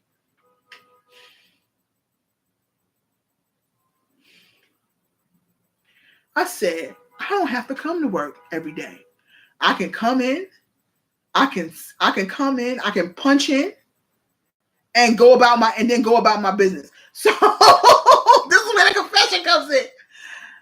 I had to work 5 days a week. I would come in only 2 days a week. I would pick day. I would come in Monday and come in Wednesday and don't come in again until next week, and maybe come in Tuesday, come in Friday. The reason why I came in is I wanted the people to see my face. The reason why I came in. Now I came in every day to punch in, but I didn't stay for work every day. I only stayed for work 2 days. Now, Jenny Payne got off at 3 o'clock because she was a real worker who worked in the hospital. So she got off at 3 o'clock, but we worked till 4 o'clock.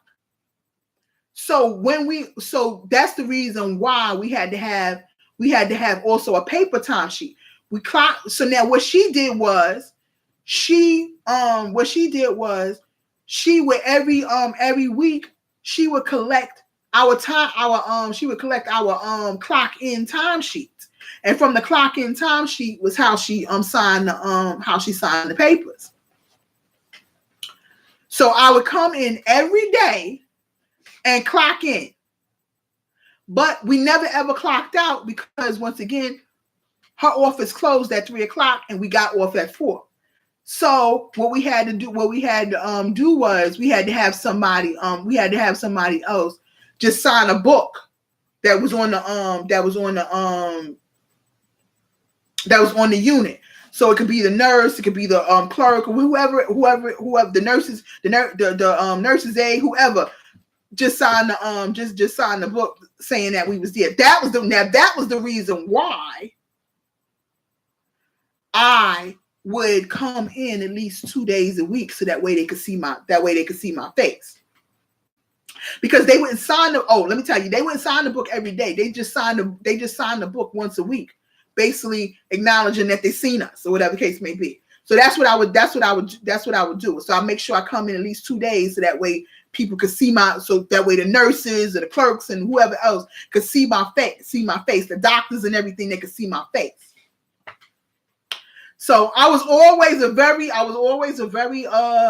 step-by-step smart person. Very, very step-by-step smart person. Now, remember that as I'm telling the story. Remember that as I'm telling the story, because this story gonna get greater later. So now I would do that. So now when it come down to me getting my timesheet from Jenny Payne, whose name is very easy to whatever forge or whatever the case may be. There would be some times when I would just not come, nothing to punch in. So I might come in. I would come if in that time I came to punch in only 3 days a week. When she pick up the time card, she only gonna see 3 days. So we got paid every 2 weeks. So I would have at least 2 days missing out of 1 week, and then another 2 days missing out of 2 days missing out of another week. Because when it came to the summertime, it started getting hot. Who want to come there every daggone day just to punch in and all? It was just too much. So whatever. So whatever. So I would get my time card time sheet from her. But of course, I'm not gonna take that time sheet and take it into school, because I'm gonna be missing like 4 days. Is y'all crazy? Especially we only make $4.75 an hour, because that's what minimum wage was at the time. It was $4.70, or was it $4.25 or 4? No, it started at $4.25, and by the time I got out of high school, it went up to $4.75. So I was either at $4.25 or $4.75. I don't remember, but that was what minimum wage was at that time. So and then that means for my 2 weeks, all I'm gonna get, I'm not even gonna get $100. Y'all must be out here right behind mine. So I would get my card from her, and after I get my card from her, I take that card, I rip that sucker up, and I get another card, and I would fill out the other card with all my dates. And sign her name, because it was very easy to do. I mean, it was Jenny, like I said, so much so I remember it so easily, because literally you could see every letter that she signs. It was Jenny Payne. Like right now, I could sit down right now and I could get a pen and a piece of paper and I could sign her name the exact way that she signs her name and show y'all right now. And I haven't done that in I don't know how many years, but her name was, first off, her signature was just so easy for anybody to copy. It would take no brain matter at all to copy her thing, because you could literally see Jenny Payne. Every letter you could see, from the J to the E, from the J in Jenny to the E in Payne, you could see every letter. Okay, like her signature was the easiest signature copy.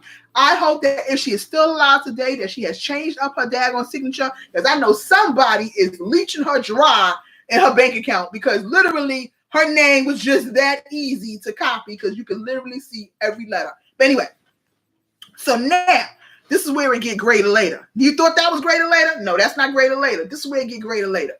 So when I got to the 11th grade, and I've been doing this since the second semester of 9th grade. Because second semester of 9th grade is when I first got the job at the hospital. So from the second semester of 9th grade, the 10th and 11th, the 10th grade, those 2 semesters, and then the 11th grade, those 2 semesters. Okay, so when I got to 11th grade, when I got to the 11th grade,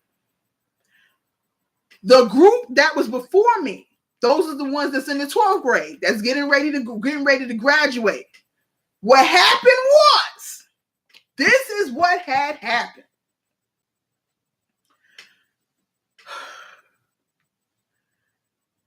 They got in trouble because they found out that they were forsigning her name. Now let me tell you how they got in, how that group got in trouble. These idiots did not show up to work at all. So they didn't come to work to punch in and leave. They didn't come to work and show their face or whatever the case may be. They did not show up to work at all. Nobody seen them. They did not show up at all. They was just getting timesheets, filling out the timesheets, for signing her name and handing in the timesheets. Wasn't making no attempt to come to work or do anything at all. Nothing. No attempt to show up. Idiots. Pure, unadulterated idiots. So when that whole scandal was found, when that was found out, they started looking into everybody. Now, I was smart and lucky at the same time. Remember, I told y'all I used to come in and I used to clock in, and I would go home, or I would stay or whatever the case may be, so that way I can make my rounds or whatever and do my work on the unit, just so they could see my face. So they never ever found out. That I was doing it. But they got them. They got all the 12th graders, and then they got some of the 11th graders. Now this was the penalty, because they was scamming. They could have went to they could have got felonies for that, because maybe not felonies, maybe misdemeanors, but that's obviously illegal. One, you foresighted somebody's name, and then on top of that, you stealing, or all that stuff, whatever case may be. That's what we're doing. We foresighted people's name and we stealing. I mean, come on, this is okay. That's felony. It's felony charges. Boy, oh boy, they caught them, and so now the penalty was they was not getting their diploma. They was not going to get their diploma until they pay the money back. So whatever amount of money it was, they added up, for all that time, whatever the case may be. So now, even if in the beginning, so maybe say if they was working there from ninth grade or whatever, all the way up to the 12th grade, and if from 9th and 10th grade, say they was actually going to work or whatever the case may be, and doing the work or whatever, and then when the 11th grade is when they decided they got that bright idea or whatever the case may be, it didn't matter. They had to pay from 9th grade all the way up to 12th grade, add it all up, and they had to pay all of that money back. So parents was involved. I mean, it was real. It was real in the battlefield. Get the gun, we shooting the sugar honey iced tea. It was real. They had to pay all of that money back, and if they didn't pay that money back, they would not receive their diploma. They couldn't go to their senior. They couldn't go to their senior prom. They couldn't go to the senior picnic. They couldn't participate in any of the senior activities, and they had to pay that money back, or else they wasn't getting their diploma. Yes, OMG. And then what they did was they started changing people. They started changing people around. So they changed because like I told y'all, they had 3 different hospitals that they worked with. So all the people that didn't get caught up in the scandal started getting changed around. So if you worked at this hospital, they took and put you at another hospital. And then what made that bad is what made it bad was every person that worked at the hospital they worked at. Like I could tell you the hospital I worked at. I originally worked at Kingsbrook Jewish Medical Center, which is here in the area where I live at now. That was where I originally worked. But normally wherever hospital you worked at was very close to your house. So they made it convenient for you. It was very close to your house. So what they did was when they changed the people around, so that way you worked at a hospital, and then they added on 2 more hospitals. You worked at a hospital that was way out west, whatever, Bubba. And so even if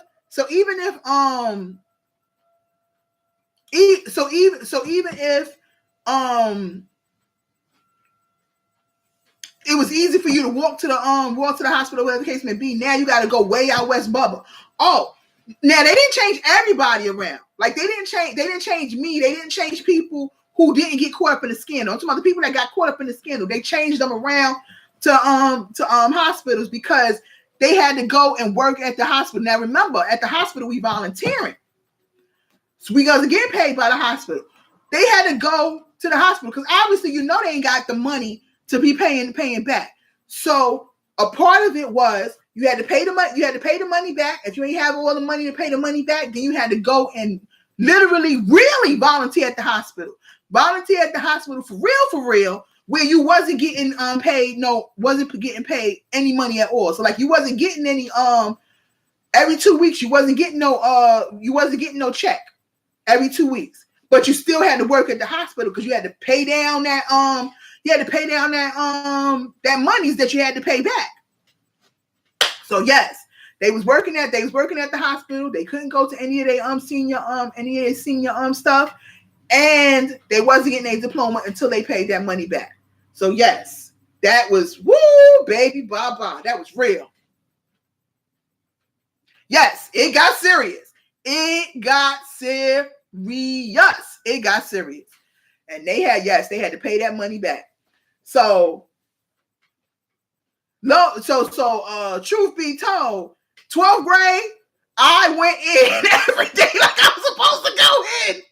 And worked because I was scared to mug. Because I didn't want them to ever find out that I was doing the same daggone thing. But see, this is another thing. Even though doing the wrong thing is doing the wrong thing, and we should not. But this is another thing that I like to say. You're gonna do your dirt all by your lonely. Because that's another reason how they got caught. Instead of each one of them doing their dirt or by their lonely, gotcha. Yes. Because instead of each one of them doing their dirt or by their lonely, they was in packs, packing up, doing it. Oh, this one doing it, so this one telling this one that they doing it, and that one telling that one that they doing it, and this one telling that one that they doing it, and that one telling that one that they doing it. Everybody telling everybody. And then they got really, I forgot to tell you this part. They got really out of hand. They was they was working, they was doing that and not coming in and getting paid that check. And then they was going and getting a second job or whatever, where they was going and they was working at the they was working at how we work after school. They was working at McDonald's and working at this place and that place, different places, whatever case be, the supermarket, wherever it is. So they had a real job working at the supermarket and all that other kind of stuff, and was still doing that scamming with the hospital. Greed is another reason how they got caught. How you working? Okay, how you working? I think, matter of fact, to tell you honestly the truth, I think the real reason why they got caught wasn't just because they wasn't showing up or whatever the case may be.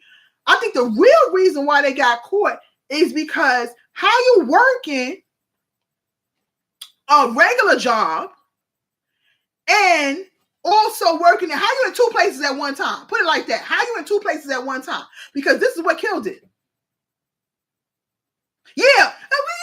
You laughing about a real job. Here's what I'm saying, a real job. Well, I'm not saying that the hospital or whatever the case may be in all the places that they was putting us wasn't real jobs, but I'm saying we wasn't getting paid by those places. We got paid by the school. We got paid by the school. Oh, and then also, I gotta also say this. Another reason how they found out that they had the real job is because they got the job through the school. Because the school also gave out jobs at places like the supermarket and the this, that, and the other case other case may be for people, for people that wanted to work those kind of jobs where they would make more money. Because regardless of the fact, no matter where you worked at, if you worked that job that I did where you volunteering at the place, but you're getting paid by the school, everybody made the same amount. Everybody made the same amount of money because you can only work a certain amount of hours under that. Well, now that I'm older, I know that it was a grant for the vocational school. Basically for college. What is it called? Work study. You know how in college they have work study. Well, it was like that kind of that kind of opportunity, but for high school, for the vocational high school, it was like work study, where you worked at the place or whatever the case may be, or you worked in the school or whatever the case may be. Well, y'all get what I'm saying? Like you worked at the place, but the place didn't pay you. The school paid you. So in any case, yeah. So yeah, that's really how they got in trouble. Idiots. How you going to be working for the work study program and then also go back to the school and then get yourself a real job? So that's exactly how they got caught. Because how you going to be in two places at one time? Idiots. How dumb? How you gonna be in two places at one time? Now, had they got that job through work study, whatever, with the school, and then went and found a job on their own, then maybe they might not have never gotten caught. But how you gonna get a job, do work study at the school, and then go and get a real job or whatever from the school too?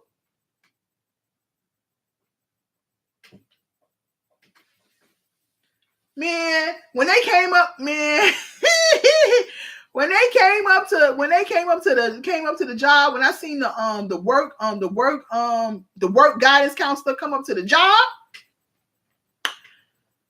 baby, she came up to the job, and when she came up to the hospital, she did it at all the hospitals. I have friends that worked at all the hospitals, and they said, "Yup, she did the same thing there." She came up there. She came straight to the lady who signed our checks, and she had her whole list because we were sitting in there. She had her whole list, and she had everybody's name on her list, everybody's name. And she said, "Can you go over this list and can you tell me which one of these people have you seen and you haven't seen? Put an X next to the ones that you have not seen." And she sure enough went down that list. And after she went down that list for all the people that she has not seen, that's how the investigation started. And the thing was, I knew somebody that worked in that guidance counselor's office. How they think? Well, the somebody that I knew was my cousin, because my cousin also I had three cousins that went to the school. When I was in ninth grade, one was in the 10th grade, one was in 11th grade, and one was in the 12th grade. So in every grade, it was somebody, whatever. So anyway, by that time, it was just me and one of my cousins, because my cousin, she was in the 12th grade getting ready to graduate. She wasn't part of the scandal because she her major was finance. So she worked in I think she worked in the garment district or whatever. I know she worked in Manhattan. Anyway, but she also told me when she worked in the thing, she was like, how Miss I forgot the lady, the guidance worker name. She said how she found out is because she was looking over the list and she was noticing that it was names on the list that's also on the regular work list. And that's how it all started. That's how they got found out. But yeah, so stupid. You said not the whole list, yes, the whole list. She brought the list was long because there was a lot of people that worked. And she brought, it was at least a good, how many people? It's about 60 people that worked for the different hospitals. So the list had everybody's name on it. You know, the list had everybody's name on it of the 60 people that worked for the different hospitals. So I think at that hospital, it's maybe like around 20 people because it was divvied out, I think 20, 20, and 20. So it was like 20 people that worked at that hospital. So she went through that 20 list, and out of the 20 people on that list, it was 7 people who did not never ever report, or whatever the case may be, and those all happened to be all the people that was in the 12th grade that was getting ready to graduate and all that other good stuff. And yeah, and also each and every one of them idiots had a second job that they got through the school. Idiots, straight up and down, idiots. But yeah, that's what happened there. So as I'm talking to y'all, let's open up this box because I really want to know what is in it. Let's see the box. This is how she gave it to me. And it is a candle.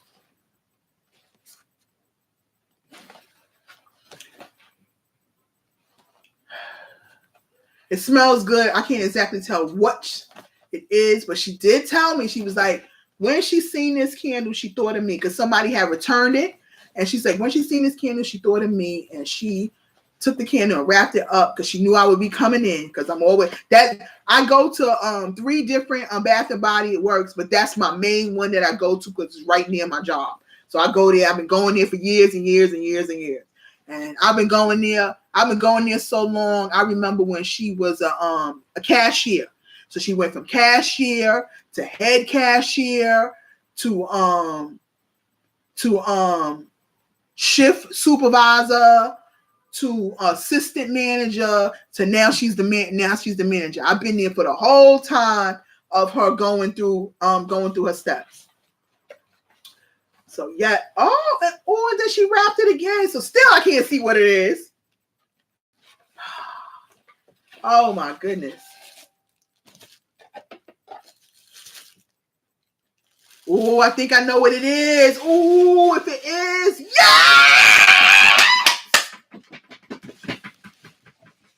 Yes! Oh my gosh, she know me so well. Oh my God. Oh, she know me so well. This is flannel. Oh my goodness. I love, love, love, love, love this candle.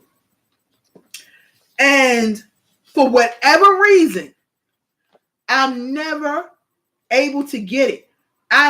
Every time when I go, they don't have it. They do not have it. Every time when I go, they don't have it. I haven't gotten this candle on my own in almost 2 years. Almost 2 years. And I have one other of this candle, not in this packaging, but I have one other of this candle that I bought like 4 years ago. I bought 4 of them, and I used them all until that last one. And I did not use that last one only because every time when I go in the store, you know, when they have the sales and stuff, I can never, ever, ever get it. Oh my goodness. Lord, I'm so appreciative. I'm really appreciative because she didn't have to do this. Oh my goodness. You know, that's why I say be good to people. Not because of what they can give you or whatever the case may be, but just be kind to people. Be kind to people. So that way, just because for me, a smile is a welcome to me. It's a welcome to me. Just a smile. Oh my goodness. I'm so elated. I am elated. I'm ecstatic about this candle because, like I said, in 2 years, I haven't been able to get this candle because they're always out of stock. Oh gosh. And that's the closest Bath and Body Works to me, and it's also close to my job, and it's the closest one to me. And before I got the car, I have to get on a train and a bus or whatever to go to Bath and Body Works. And candles, let me tell you, these candles are heavy. After you get in a certain amount, they heavy. So I have to be very so when I go to other Bath and Body Works, before I got the car, when I went to other Bath and Body Works, I wasn't even looking for the candle because maybe it might have been in the other 2 stores that I go to. But I wasn't even looking for the candle because I wasn't going to buy one. I was going to buy like at least 3 or 4. And these candles are heavy to be lugging around.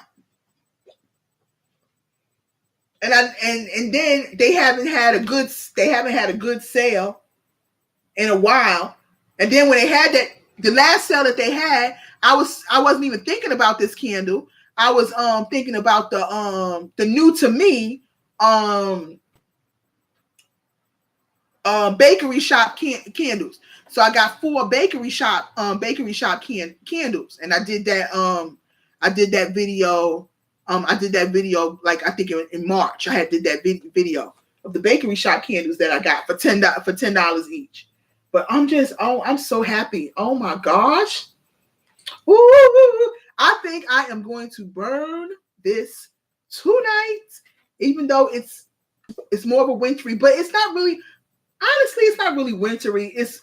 But it's a strong, manly scent. Oh my God, it smells so good. I love them. I love strong, manly scents. Let's see what the scent notes are. The scent notes are crisp autumn air, bergamot, heirloom mahogany, and soft musk. OMG. Oh my goodness. I gotta write her a nice little thank you note for this because oh my goodness. This is I'm so happy. I am very, very happy. Oh, I've been on here almost over 2 hours. Oh my gosh. I thank you. I thank you for sticking with me. You absolutely right. It costs nothing to treat people nice. It costs nothing for a kind word. It costs, just nothing. Oh, thank you. I will. Oh my gosh. I am going to burn this tonight. And my husband likes the smell of it too. So when I burn it, when he come in the house, I'll be like, look. I'm like, look what Tracy gave me. She gave it to me. She ain't give it to you.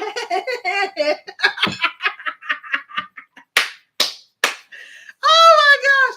But yes, oh my goodness. So Dawns and Divas, y'all know how I like to end. If no one said they love you, I love you. If you believe in God, Jehovah Jireh, the comforter, the creator, Allah, Yahweh, the protector, the provider, you are all right with me. If you do not believe in a higher power, just know we did not create ourselves. In any case, Dawns and Divas, have a frugal diva day. Smooches, I am not going to leave this video up because this video is very, very long. So I don't want people to even think that I do a whole bunch of really, really, really long videos. I'm not going to leave this video up. But tomorrow, I don't know what I'm going to do tomorrow because if you don't know, I am off from both of my jobs for the whole week. And I've literally done hardly nothing. Okay. I've done nothing except thank God for the peace and tranquility of relaxation. That's what I basically did. I have gotten up in the morning, made breakfast, washed up, taken baths, and just had good relaxing time and said to myself, I'm going to go and drive to Walmart. I'm going to go and drive here. I'm going to go and drive there. And I have gotten nowhere. I've gotten nowhere. I can't see what anybody's writing because my notifications are coming up. Yes, I haven't gotten anywhere. Okay. But tomorrow I am going to definitely go out and because I got to go and pick up some medication, my vitamins and stuff like that that I have to take. So I got to go and pick that up. And Saturday I'm going to be doing something for others. I am volunteering at the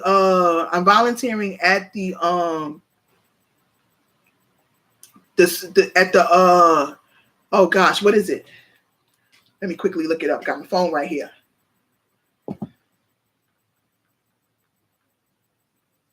It's fun and stuff for the kids. Oh gosh, let me look at my email. Hopefully I'm on the right email because I got a million and one things going on.